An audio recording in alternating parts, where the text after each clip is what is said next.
At the time of pressing record on this video, I am about to turn 37 years old, and that means that I've been studying, playing, or learning about music in some capacity for nearly 30 years.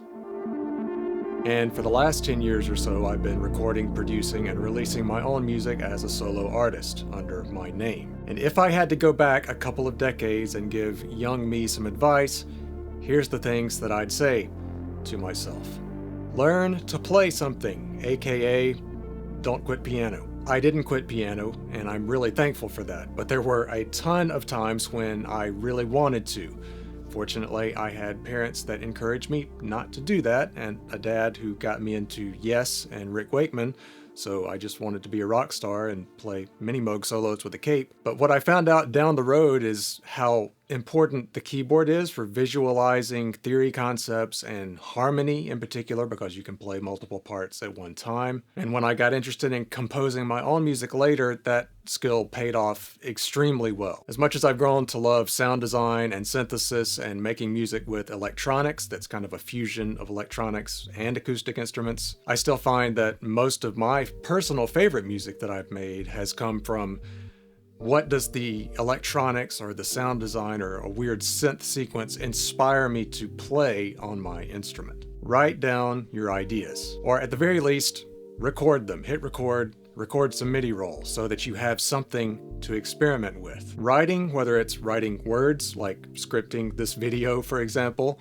or writing music, is a kind of self-editing process. Like, the more you have to think through your ideas and commit them to some physical form, the more refined they become. That doesn't mean that it has to be perfect when you write it down. Just write down a first draft, then you can start to edit and develop it from there. Give yourself assignments.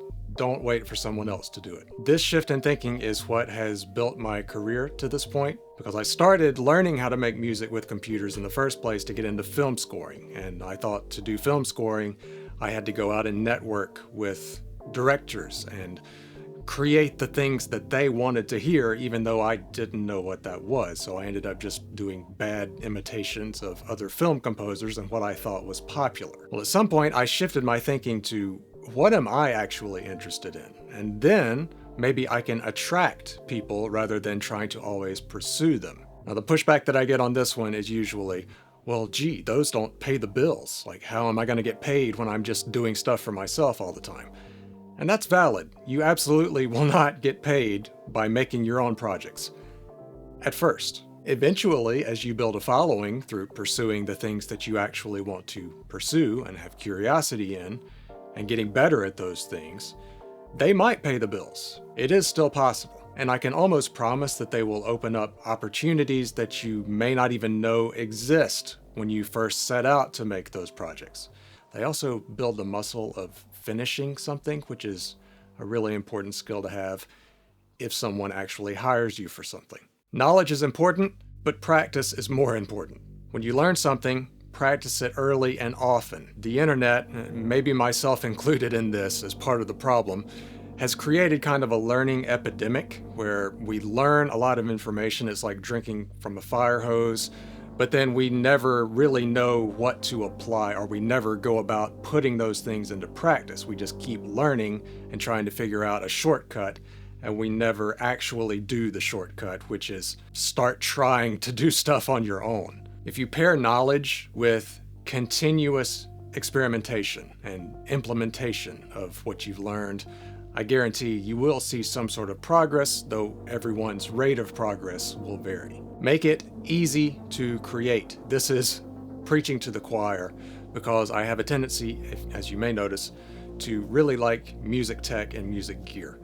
And that has created this sort of ongoing pursuit of the perfect setup. And I've just had to accept that that doesn't exist. So creating a system that balances some form of exploration with the consistency that it takes to be consistent and make music consistently is important. In other words, don't become so infatuated with chasing the perfect setup that you forget to make music entirely. Despite what you hear on the internet today, quality is still more important than quantity. However, it takes quantity to get to quality. This goes back to my previous point about putting what you learn into practice and iterating. One of my piano professors once said to me something along the lines of, everyone who's really good at a certain thing had a period of time in their life where they were intensely focused and did that thing a lot of times, like to the point where it would bore most normal people.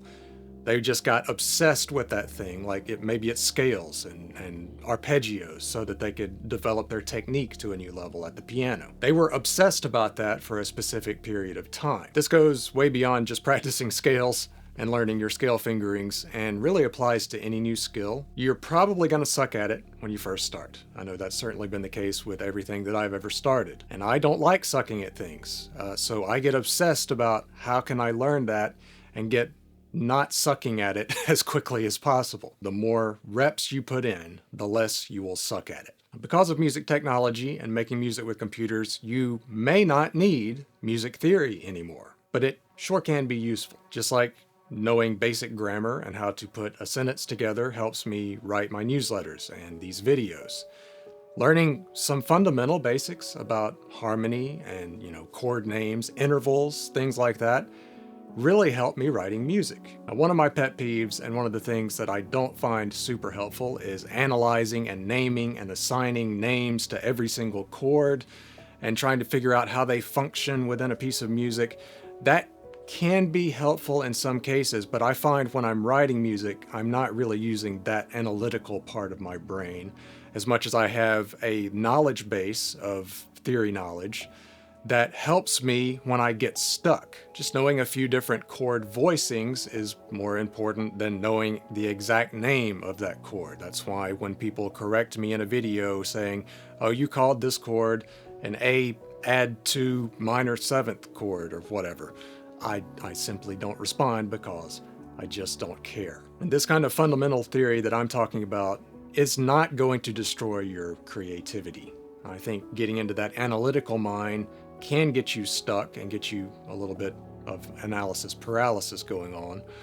But these are just things that provide you a solid foundation and allow you to communicate with your instrument and get your ideas out of your brain and into something tangible. Just a tool that can give you more options when you get stuck. As I said, theory alone is not enough, and composition is a different process entirely. Music theorists love to examine things. They're like the forensics of the music department, and they need a corpse to do that. So they're not really interested in bringing something to life. They're interested in examining what made this thing tick while it was alive. Composition is a creative process, and it requires a different skill set and separate practice. If you'd like to learn more about the compositional process specifically, I do have a free ebook down in the description below. It's a free download if you want it. It just contains some of the favorite concepts that I've used the most over the years to make more music. That's down in the description and in the pinned comment. Networking is overrated. Do interesting stuff consistently for a long enough period of time and you'll find that people start coming to you. And the beauty of it is they come to you for the things that you already like doing. So the chances of someone coming to me and trying to get me to write a Hans Zimmer score or sound like John Williams, fairly low, because that's not the kind of music that I make. But the chances are high that if they do come to me for a project, it's going to be the kind of music that I want to be making, because I have a catalog of work showing that that's what I do and I'm good at that. And I found that there's really nothing more satisfying to me than making my own projects and working on those, because it does three things simultaneously. It proves that I can finish something. It improves my skill set at my craft, at the things that I want to do, because I'm always chasing what I'm curious about. And it builds that body of work, which will serve as proof that, hey, look, I can do this. And that's what has kind of led me to transition from wanting to chase film scoring and realizing that I really just like making albums, making music, making my own projects, and constantly discovering what my voice is. Speaking of finding your voice, we find our own sound by imitating or failing to imitate our heroes. This comes from my composition teacher, Luigi Zanninelli. He said something along the lines of, in failing to imitate the people and the things that we admire the most, we discover what our own voice is, because we're constantly making adjustments to those things that we like, and we're adding our own taste onto it, and we're compiling other things that we like into one weird, unique experience for the listener. And I don't think unique is the same thing as original. I don't really think originality exists because everything is kind of standing on the shoulders of what came before it when it comes to art. But you can be unique and find your own unique voice by blending the weird things that you like together. This is a short one, and it's simply give yourself more time. I know there's a constant rush and pressure on social media that we need to constantly be releasing a TikTok like every 36 minutes or something. But worthwhile things take longer than you think they will. That's been my experience. And when you start to get bored or feel a little antsy, just occupy yourself with practice. Chase your curiosity and what has you obsessed. Success is continuing to do what you love even after it becomes difficult. There will come a time when the difficulty of what you love to do overtakes your initial love of it. This is exactly where most people stop. But if you can push through that, the rewards of pushing through that compound over time. And this is what separates you from the people that you'll run into in the doctor's office waiting room who find out you play piano and they're like, oh, I took piano for like 7 years and I wish I had stuck it out and, actually practiced. Well, don't be that person. They're going to have to live with those regrets forever. And the cost of regret is a lot higher at the end of your life than the pain of discipline while you're trying to push through the initial difficulty. Learn from older things. You'll sound more innovative and fresh. It's counterintuitive, but it's true. There's this principle called the Lindy effect that states that the longer something exists, the more likely it is to continue to exist. This is why I like to use older compositional concepts like the way music used to be put together, of thinking about chord progressions as linear parts instead of just block chords that we chop up and scoot along our DAW timeline. Because part writing and that sort of musical expression has been around for centuries, and I think it will continue to endure. It's written some of the strongest music that has ever existed. Trends, on the other hand, tend to fade as quickly as they rose to prominence, and that's officially called the Hawk-Tuah effect, I think. Just because you're good at it doesn't mean you have to do it forever. Now, this one is kind of more personal, specifically to me. But if you are gifted at a lot of things, like if you're musically inclined and you're good at performing and you can write music and you can play alongside other people, like you're an accompanist or a collaborative pianist, for example, people are going to say that you should be doing this or that because you've shown skill at it, and that skill might be a rare skill. But if it doesn't excite you and you aren't passionate about it, there are only a few things in life that we can really become exceptional at. This is something that I'm learning as I get older.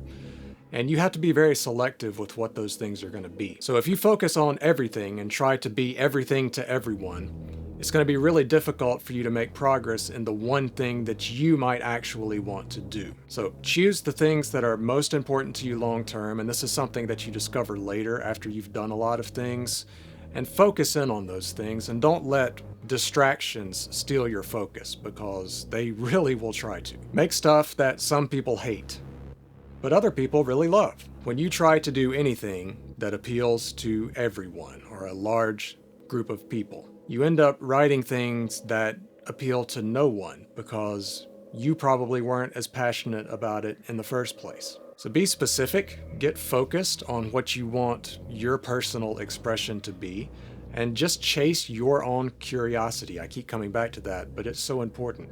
That is your guiding light, and that will guide you to the places where you need to be and the things that you will do the best because you're the most passionate about them.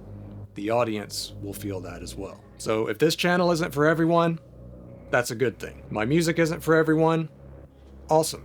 Be true to your own curiosity first and foremost, and that passion will come through to people who really truly appreciate and have a similar taste that you have. Those other people were never going to care about it anyway. All they're going to do is leave nasty comments, which, all comments lead to more engagement, so if you've ever left one, thank you.